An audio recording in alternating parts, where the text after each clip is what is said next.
We pointed out the features that are built into footwear that Chris adequately pointed out are Band-Aid and not to be used in the long term. You can have long-term foot and body health if you start approaching a class of footwear. It has many different names. Some of the names I'm not quite a fan of. Some people call them Barefoot, not B-E-A-R-F-O-O-T, but Barefoot. Some people call them a minimal shoe, which I also don't like because there's a lot of minimal shoes with a narrow tapered toe box, so they're also not healthy. I like the term natural. In other words, how is that footwear going to position the natural human foot in its best functional state? But then some of my friends in this community are also starting to call it functional footwear, which I also like.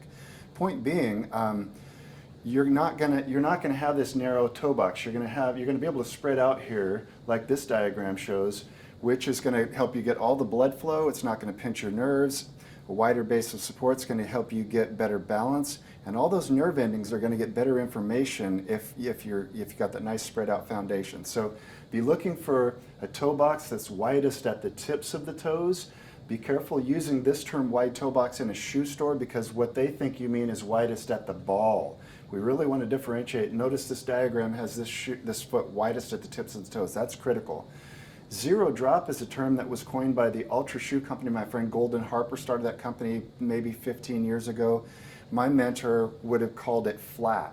And basically what that means is you do not have an elevated heel and the front of the shoe is the same level as the back of the shoe. Industry term these days is zero drop, means the same thing as flat.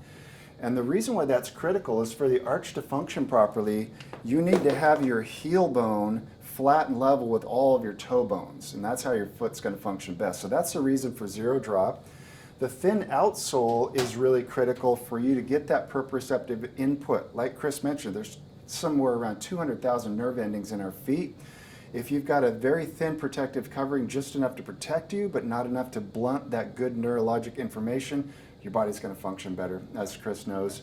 And then less is more. One of the things too we're focusing on is a heavier shoe makes the body work harder, you know? So lightweight's good. So widest at the tips of the toes, no arch supporting mechanisms, no elevated heel, no rigid toe spring, lightweight.